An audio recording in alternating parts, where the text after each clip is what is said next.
Graça e paz da parte de Deus, nosso Pai, e da do Senhor Jesus Cristo. É um prazer estar com você mais uma vez nesse canal.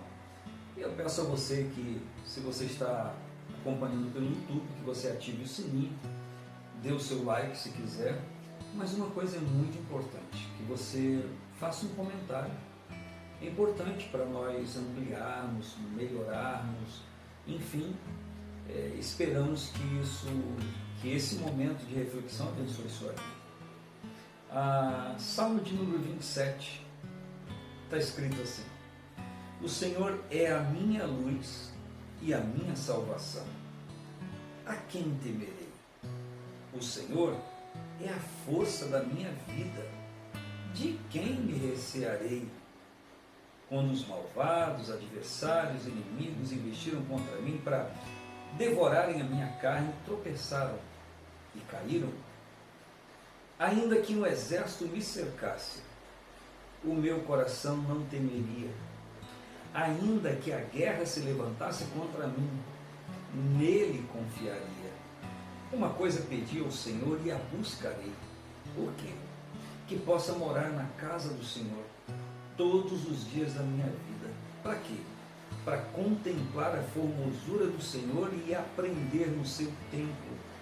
Porque no dia da adversidade me esconderá no seu pavilhão, no oculto do seu tabernáculo me esconderá, por-me-á sobre uma rocha. Está falando de firmeza para a sua vida. Mas esse salmo que fala da confiança em Deus e no anelo, no desejo por sua presença, ele começa de uma forma muito interessante. Ele começa afirmando algo. O Senhor é a minha luz. O Senhor é a minha salvação. Por consequência disso, ou por conseguinte, a quem temerei? Ou de quem terei medo? Se o Senhor é a minha luz, o Senhor é a minha salvação. A evidência é: eu não terei medo. Mas eu pergunto, e se o Senhor não for a minha luz? E se Ele não for a minha salvação? Eu vou ter a mesma segurança? Ou se outras coisas forem a minha luz e a minha salvação, que não seja o Senhor? Se estou falando de relacionamento, se estou falando de algo que advém de um relacionamento, que é não ter medo, que é estar seguro, que é me sentir protegido, tenho que entender que isso está na condicional. Eu poderia ler desta forma: se o Senhor, ou quando o Senhor é a minha luz e a minha salvação, eu não temerei. Mas eu poderia ler na condicional negativa: se o Senhor não for a minha luz, se o Senhor não for a minha salvação, eu temerei. Então, a questão aqui é nos analisarmos, nos vermos e consertarmos coisas que precisam ser consertadas.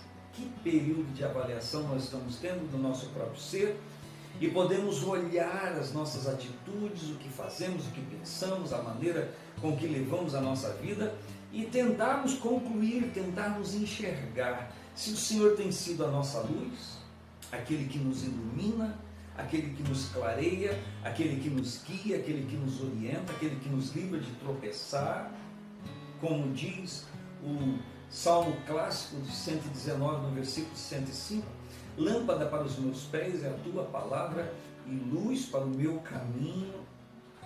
Como é necessário eu entender, como é necessário você entender, compreendermos e entendermos conjuntamente se o Senhor realmente tem sido, se Ele é a nossa luz e a nossa salvação.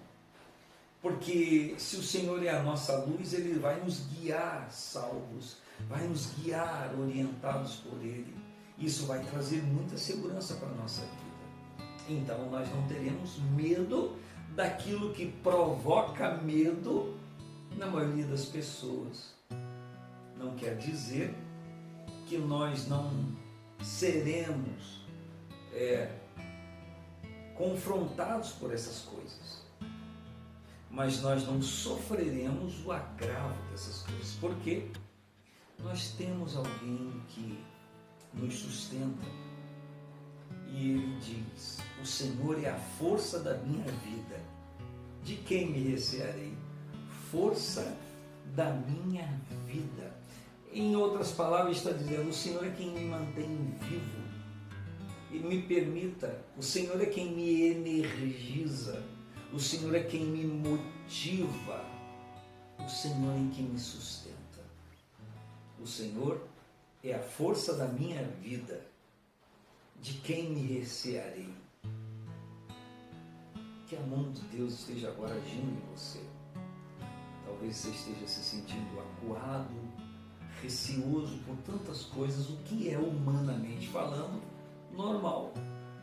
Claro que é normal, mas eu quero lhe dar uma orientação, um conselho. Vamos então desviar os nossos olhos. Se você está se fixando em coisas que estão lhe deixando receoso, melindrado por tudo que está acontecendo, tire os seus olhos disso, seus ouvidos, mude o foco, olhe em outra direção, sobre outro prisma. Ponha a sua confiança em Deus, e pôr a sua confiança em Deus talvez possa ser olhar, redirecionar o foco da sua vida. O salmista diz: ainda que um exército me cercasse. Ele está vivendo um tempo de guerra e ele está considerando: ainda que um exército me cercasse. Ele diz: o meu coração não temeria, estaria seguro, ainda que a guerra se levantasse contra mim. Ele diz: nele confiaria. A Bíblia nos mostra o exemplo de Sadraque, Mesaque e Abednego, Misael, Ananias e Azarias, que eram nomes hebreus. Sadraque, Mesaque e Abednego, nomes babilônicos ou babilônios, que receberam quando chegaram na terra da escravidão, do exílio. E a guerra se levantou contra eles por temerem ao Senhor. Escute isso. A guerra se levantou contra eles por se manterem fiéis ao Senhor. E como o salmista diz: ainda que a guerra se levantasse contra mim, nele confiaria. Esses três disseram ao rei de Babilônia, o Nabucodonosor, porque o Nabucodonosor disse: quem é o Deus que vos livrará da minha mão? E eles disseram: o Deus a quem servimos nos livrará da tua mão, ó rei, e da fornalha de fogo. E eles fazem um adendo, eles dizem: mas ainda que ele não nos livre, que ele não nos queira livrar, nós não nos dobraremos à estátua que tu fizeste para adorar, porque nós adoramos somente ao Senhor. Eles não abriram mão em meio à guerra. Esta palavra é fácil de dizer quando tudo está bem. Dizer que o Senhor é a minha luz, a minha salvação, Ele é a força da minha vida. Dizer que ainda que um exército me cercasse, o meu coração não teria medo. E que ainda que a guerra se levantasse contra mim, eu continuaria confiando no Senhor. É fácil de dizer e fácil de falar para que outros façam. Mas quando ela está presente em nossa vida, quando ela está diante de nós, quando a afronta está diante de nós, nem sempre é simples. É a hora de nós mostrarmos em quem nós confiamos realmente. Sadraque, Mesaque e Abednego talvez não supunham que aquilo pudesse acontecer, mas na hora que aconteceu, eles ratificaram a confiança no Senhor, a dependência do Senhor e do Senhor. Quem sabe você agora está sendo afrontado e confrontado por alguma coisa, está sendo levado a não crer como você dizia que cria. Que as suas forças sejam renovadas em Deus e que nada lhe mova da sua confiança no Senhor. Eu oro com você agora dizendo: Pai Celestial, que a tua bondosa mão esteja agora mais uma vez fortalecendo a vida desta pessoa, em nome de Jesus Cristo. Ainda que as fornalhas sejam acesas e aquecidas 7 vezes mais, e ainda, meu Senhor, que a afronta chegue e o confronto chegue, que estejamos, Senhor, de prontidão diante do Senhor, e que o Senhor continue sendo o que nós temos declarado toda a nossa vida. Em Cristo Jesus, que a tua boa mão seja o sustento desta pessoa, de sua casa, da sua família e de tudo que faz para conquistar o pão de cada dia. Por Cristo Jesus, amém e graças a Deus. Que estas simples palavras, que esse curto momento de meditação contribua para que todos nós atravessemos essas dificuldades, chegamos do outro lado, celebrando a vitória de Deus. Fique na paz do Senhor Jesus. Amém e graças a Deus.